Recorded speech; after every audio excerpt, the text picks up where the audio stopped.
మొన్న వచ్చినట్టు వరదలకి మరి అకాల వర్షాలకి ఏదైతే నష్టపోయారో రైతులకు ఆదుకోవాలని చెప్పి సాక్షాత్తు మన వ్యవసాయ శాఖ మంత్రి అచ్చెన్నాయుడు గారు కూడా మన పశ్చిమ గోదావరి జిల్లా పర్యటించడం జరిగింది.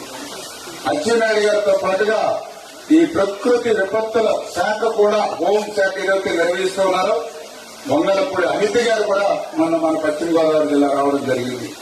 అంటే ఒక వర్షం వస్తే ఎక్కడో అమరావతిలో ప్యాలెస్లో పడుకోవాలా, గత ముఖ్యమంత్రి మాదిరిగా ప్యాలెస్గా మొద్దు నిద్ర పోవాలా.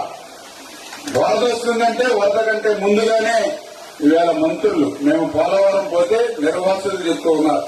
గతంలో మాకు బుక్కులు మంచినీళ్ళు ఇచ్చినటువంటి పరిస్థితి 5 సంవత్సరాల్లో చూడలేదు. గతంలో ఒక్క మంత్రి కూడా మా 5 సంవత్సరాల్లో మా పోలవరం నిర్వాసుల దగ్గరికి వచ్చి మాట్లాడింది లేదు. ఈవేళ 4 మంత్రులు వచ్చారు మా దగ్గరికి అని చెప్పి సాక్షాత్ నిర్వాసితులు సైతం సంతృప్తి వ్యక్తం చేశారని. అంటే ఈ ప్రభుత్వం ప్రజాప్రభుత్వం కాబట్టి ప్రజల దగ్గరికి వెళ్లి మేము పనిచేస్తాం, శాస్త్ర స్థాయిలో సమస్యలు తెలుసుకుంటాం. అందుకే నాట్లు వేసి ఎవరైనా పంట నష్టపోతే దాన్ని నమోదు చేసి అది కూడా పారదర్శకంగా కఠినమైన నిబంధనలు లేకుండా పారదర్శకంగానే వాటిని నమోదు చేసి వాళ్ళకి ఇన్పుట్ సబ్సిడీ ఇచ్చి వాళ్ళని ఆదుకోవాలనేది ఒకటి.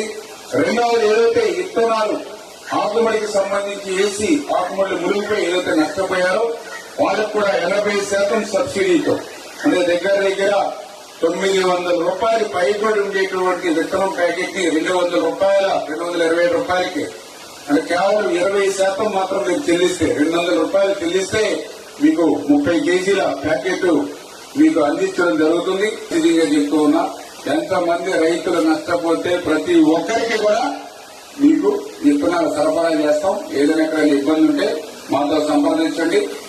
మాకు ఎన్ని కష్టాలున్నా, ప్రభుత్వం దగ్గర ఎన్ని అప్పులున్నా, ఇబ్బందులున్నా కూడా ప్రజలు ఇబ్బందులు పడడానికి వీలు లేదని చంద్రబాబు నాయుడు గారు నిండు శాసనసభ సాక్షిగా ఆయన చెప్పడం జరిగింది.